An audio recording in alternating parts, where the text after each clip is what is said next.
زمین پر انسان نہ جانے کتنے ہزاروں لاکھوں سالوں سے موجود ہے اور اس نے دنیا کے مختلف مقامات پر اپنی باقیات چھوڑی ہیں۔ اس قدیم ترین انسان کی ان باقیات کو دیکھ کر آج کا جدید انسان اس بات کا قائل ہو چکا ہے کہ اشرف المخلوقات نے جس جگہ بھی ڈیرے ڈالے وہاں اپنے ہنر سے ایسے ایسے شاہکار تعمیر کر ڈالے جو آج بھی حیرت کا باعث ہیں۔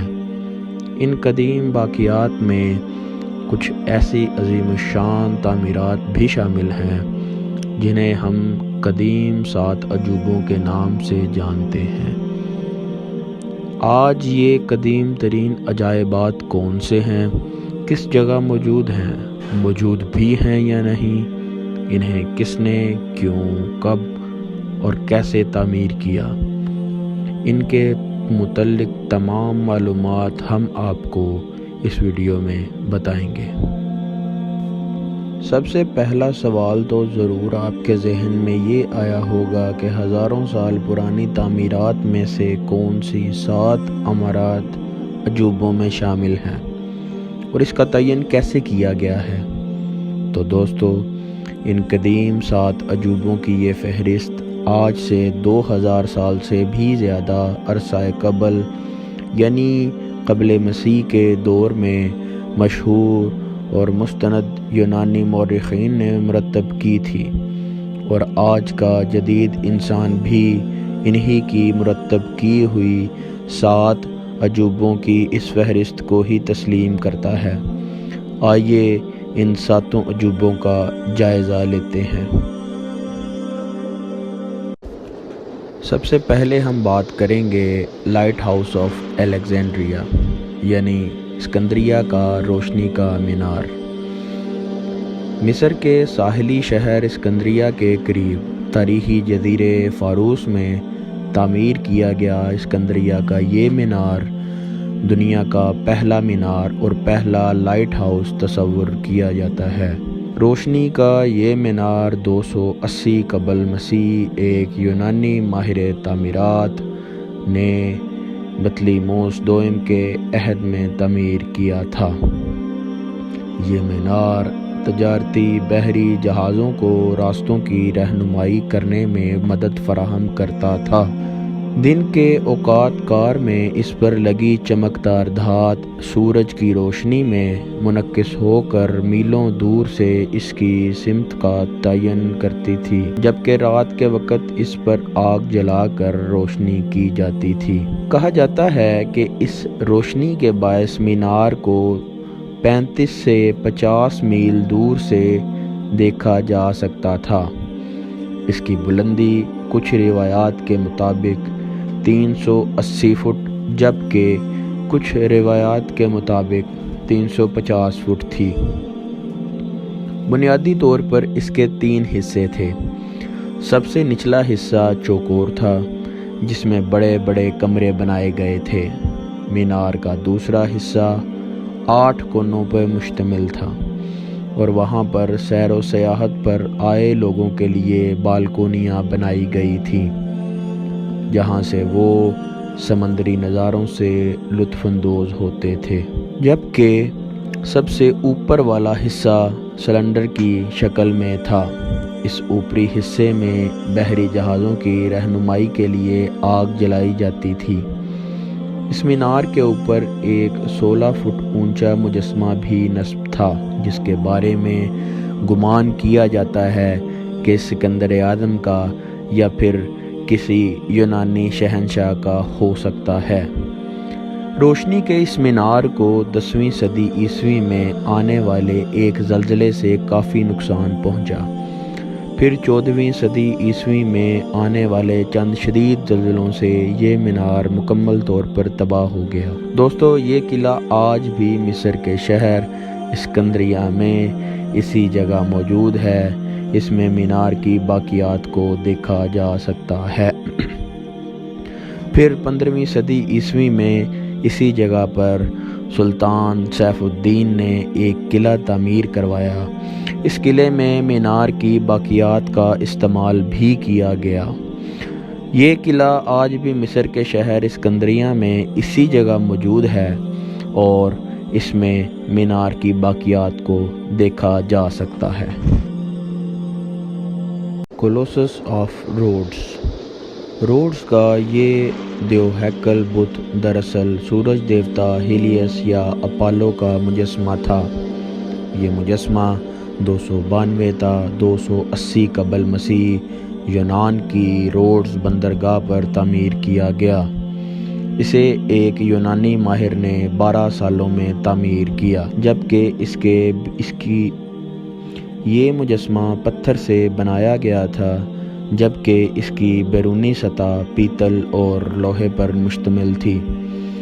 اس کے متعلق ایک مفروضہ یہ بھی ہے کہ روڈز بندرگاہ پر تعمیر کیے گئے اس مجسمے کا ایک پاؤں خلیج کے ایک طرف جبکہ دوسرا پاؤں دوسری طرف تھا اور اس کے نیچے بحری جہاز گزرا کرتے تھے، لیکن جدید سائنس کے مطابق یہ مجسمہ بندرگاہ کے کنارے پر ایک بنیادی ڈھانچے کے اوپر نصب تھا اور اس کے دونوں پاؤں ایک ساتھ تھے۔ اس مجسمے کی اونچائی 110 فٹ تھی۔ یہ مجسمہ 1 صدی بھی پوری نہ کر پایا اور 224 قبل مسیح میں ایک زلزلے سے شدید نقصان پہنچا تھا۔ اس مجسمے کی باقیات 800 سال تک اسی جگہ پڑی رہیں اور اس شاندار مجسمے کو اس تباہ شدہ حالت میں بھی دیکھ کر لوگ ششدر رہ جاتے تھے۔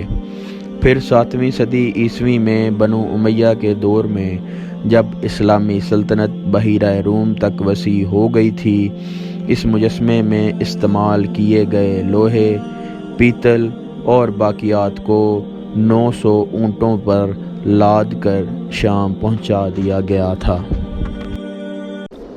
ٹیمپل آف آرٹیمس کا ٹیمپل ایک یونانی دیوی آرٹیمس سے منسوب تھا۔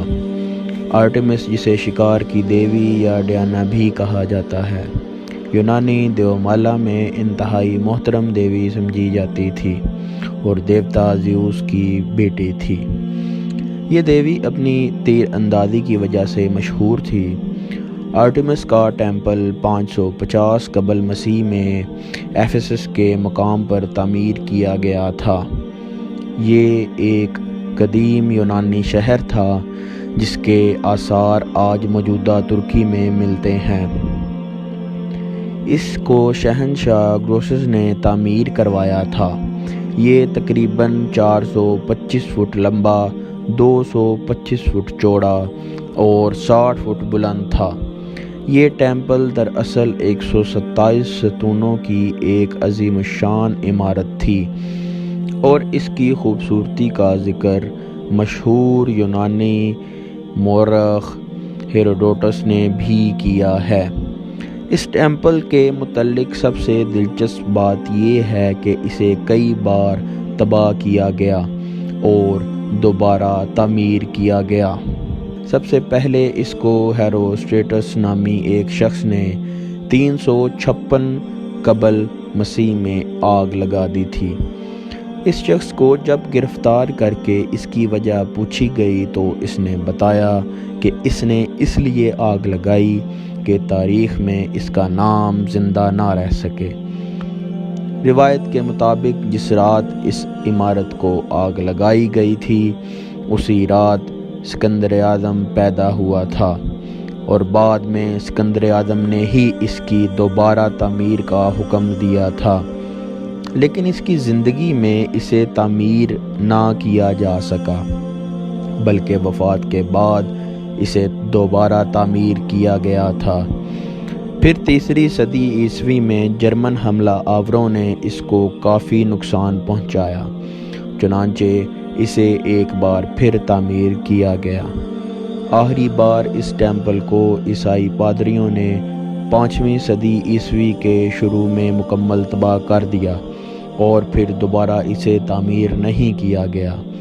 اس ٹیمپل کی باقیات ترکی کے ٹاؤن سیلکوک میں آج بھی دیکھی جا سکتی ہیں۔ یونان کی ملکہ ارتمیشیا اور اس کے شوہر موسولس نے ہارلی کارناسس کے مقام کو دارالحکومت کی غرض سے چنا اور پھر اس کو ایک خوبصورت شہر میں بدل دیا۔ ہارلی کارناسس کا یہ قدیم شہر اب ترکی کے علاقے میں ہے اور بودرم کے نام سے جانا جاتا ہے۔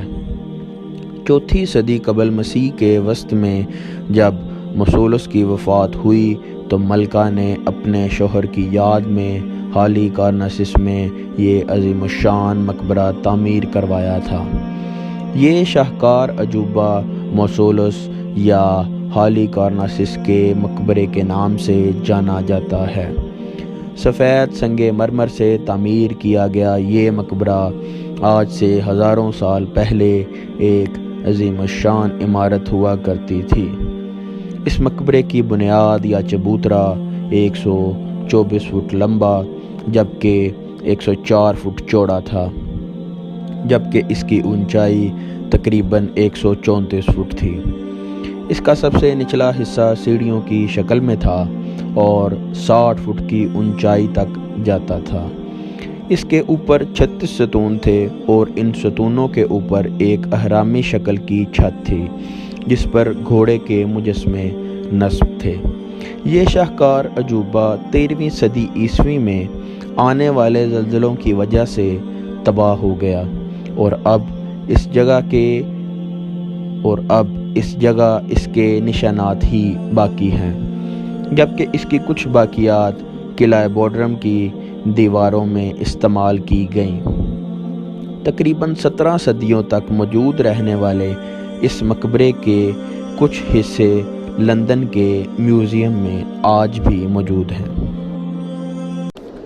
قدیم یونانی زبان میں زیوس کا مطلب آسمان کا دیوتا لیا جاتا ہے۔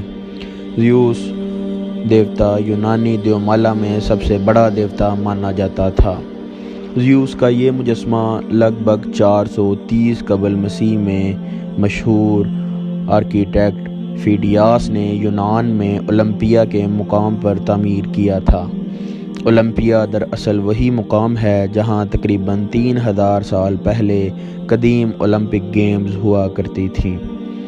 یہ گیمز زیوس دیوتا کی تکریم میں منعقد ہوتی تھیں۔ ان کا دوبارہ آغاز 19ویں صدی عیسوی میں ہوا جو آج تک جاری ہے۔ زیوس دیوتا کا یہ مجسمہ سنگ مرمر سے بنا ہوا تھا اور تقریباً 40 فٹ بلند تھا۔ اس پر سونے اور ہاتھی کے دانت سے انتہائی خوبصورت کشیدہ کاری کی گئی تھی۔ یہ مجسمہ دراصل زیوس دیوتا کا ایسا بت تھا جس میں وہ ایک شاندار تخت پر بیٹھا ہوا تھا۔ اس مجسمے کے دائیں ہاتھ میں ایک چھوٹا سا مجسمہ تھا جسے فتح یا وکٹری کا مجسمہ کہا جاتا ہے، جبکہ بائیں ہاتھ میں سونے سے بنا ایک عصا تھا جس پر ایک عقاب بیٹھا ہوا تھا۔ تقریباً 8 سالوں میں تعمیر کیا گیا زیوس کا یہ مجسمہ ایک ٹیمپل میں نصب کیا گیا تھا۔ یہ ٹیمپل 426 عیسوی میں رومن شہنشاہوں پر غلبے کے بعد عیسائی پادریوں نے ختم کروا دیا تھا اور زیوس کے مجسمے کو یونان کے ایک اور مقام قسطنطنیہ میں یعنی آج کے موجودہ استنبول میں منتقل کر دیا گیا، جہاں تقریباً 50 سال بعد یہ مجسمہ آتش زدگی کے باعث صفحہ ہستی سے مٹ گیا۔ دوستو، آج اس ٹیمپل کی باقیات کے کوئی آثار نہیں ملتے اور اس کی خیالی تصاویر 1950 میں ملنے والے سکوں سے لی گئی ہیں۔ اس مجسمے کی اصل تاریخ تعمیر کا ذکر بھی انہی سکوں پر ملتا ہے۔ ہینگنگ گارڈنز آف بیبلون، بابل کے معلق باغات۔ بابل کے معلق باغات 605 تا 562 قبل از مسیح میں بخت نصر دوئم کے عہد میں عراق میں تعمیر ہوئے۔ کہا جاتا ہے بخت نصر کی بیوی کو پہاڑوں اور درختوں سے بہت لگاؤ تھا۔ شہنشاہ نے اپنی بیوی کی خوشی کے لیے یہ معلق باغات بنوائے تھے۔ بابل کے ان باغات کے متعلق مفروضہ یہ بھی ہے کہ یہ باغات زمین سے اوپر ہوا میں معلق تھے، لیکن مورخین اس ناقابل یقین مفروضے کو رد کر چکے ہیں۔ ایک برطانوی مورخ کے مطابق یہ باغات شاہی محل کی دیواروں پر بنائے گئے تھے اور حقیقتاً معلق نہ تھے، بلکہ درجہ بدرجہ بڑی بڑی سیڑھیوں کی صورت میں بلند ہوتے ہوئے 350 فٹ تک پہنچ گئے تھے۔ کچھ مورخین کا تو یہ بھی کہنا ہے کہ یہ باغات کبھی وجود ہی نہیں رکھتے تھے۔ مشہور یونانی مورخ ہیروڈوٹس، جسے فادر آف ہسٹری بھی کہا جاتا ہے، اس نے بھی ان باغات کا کہیں ذکر نہیں کیا، جبکہ چند دوسرے یونانی مورخین کے مطابق ان باغات کا وجود تھا اور یہ پہلی صدی عیسوی میں ایک زلزلے کے باعث ختم ہو گئے۔ اس لسٹ میں آخری نمبر گریٹ پیرامڈز آف گیزا کا ہے۔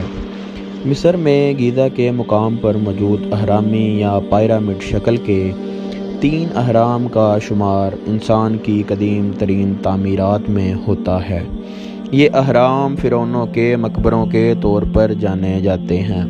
ان اہرام میں سب سے قدیم، بڑا اور بلند ہرم دی گریٹ پیرامڈ آف گیزا کہلاتا ہے۔ اس ہرم کو چیوپس بھی کہا جاتا ہے۔ ہرم خوفو مصر کے ان اہرام میں سب سے بڑا اور پرانا ہے اور تقریباً 4000 سال تک یہ دنیا کی بلند ترین عمارت بھی رہا ہے۔ اس کی تاریخ تعمیر تقریباً 2700 قبل مسیح بتائی جاتی ہے۔